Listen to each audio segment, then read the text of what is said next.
Nasubukan mo na bang magluto ng adobo sa asin? Kung hindi pa, para sa iyo ang video ito. Dahil dito ay magluluto tayo ng adobo sa asin.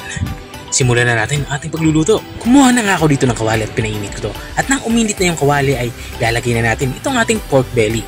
Bali ang pagkakahiwa ko lang dito sa ating pork belly ay medyo makakapal. Dito nga sa parting to ay inilagay ko na itong ating pork belly na lulutuin. Hinalo ko lang ito at saka tinakpan. Tinatakpan natin to para madaling lumabas yung tubig na nanggagaling dito sa ating karning pork belly. Tapos ko nga itong takpan ng 1 minuto ay binuksan ko ito. Dito na nga sa parting ito ay natutusta na yung kabilang side ng ating nilulutong pork belly. Ang gagawin ko lang ay ipiflip ko lang to or babaliktarin ko lang to para yung kabilang side naman yung matusta. Tutustahin lang natin to ng bahagya katulad ng ginagawa ko. At kapag natusta na yung magkabilang side ay ilalagay na din natin yung ating iba pang pampalasa. Bali mayroon tayo ditong bawang. Dalawang klase nga ng bawang ang aking ilalagay dito. Mayroon tayo ditong pinitpit tsaka may buo din tayong ilalagay na bawang. Ang paglalagay naman ng buong bawang ay optional. Ito naman ay pang decoration lang. At ang gagawin ko lang dito ay tutustahin lang natin itong ating inilagay na bawang hanggang sa lumabas yung aroma nito. At kapag lumabas na yung aroma nito ay ihalo na natin ito dito sa ating sinisir na pork belly katulad ng ginagawa ko.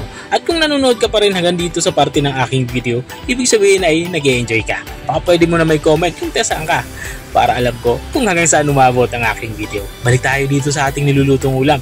Dito nga sa parte ito ay naglagay na nga ako ng mga pampalasa. Naglagay na din na nga ako dito ng asin at saka buong paminta. At nilalagyan ko na din ito ng dahon ng laurel para naman sa ating pang-aromat. At matapos ko nga ito malagyan ng dahon ng laurel ay maglalagay na din ako dito ng suka. At matapos ko malagay yung suka ay lalagyan din natin to ng tubig. Bali 2 baso nga ng tubig ang aking inilalagay dito. Sapat para makapagpalambot nitong ating pork belly. At matapos ko mailagay yung tubig, tatakpan ko to. Papakuluin natin to ng mga 15 to 20 minutes para siguradong maluto at lumambot yung ating karning baboy. At makalipas nga ng 20 minutes ay dito sa parting ito ay binuksan ko na ito. Kung nakikita nyo ay halos naiga na nga yung ating inilagay na tubig. At check lang natin kung malambot na nga yung ating karning baboy. Gamit nga itong tinidor ay tutusok-tusukin lang natin ito. Kapag natutusok na yan ay okay na yan. Tinakpan ko nga ulit ito para iga pa ng maigi yung sabaw. Gusto ko sa dish na to yung nagmamantika, yung napiprito na ito sa mantika. At habang nga tayo nagpapatuloy sa ating pagluluto, gusto ko lang i-shoutout ang mga masusugid nating mga taga-subaybay.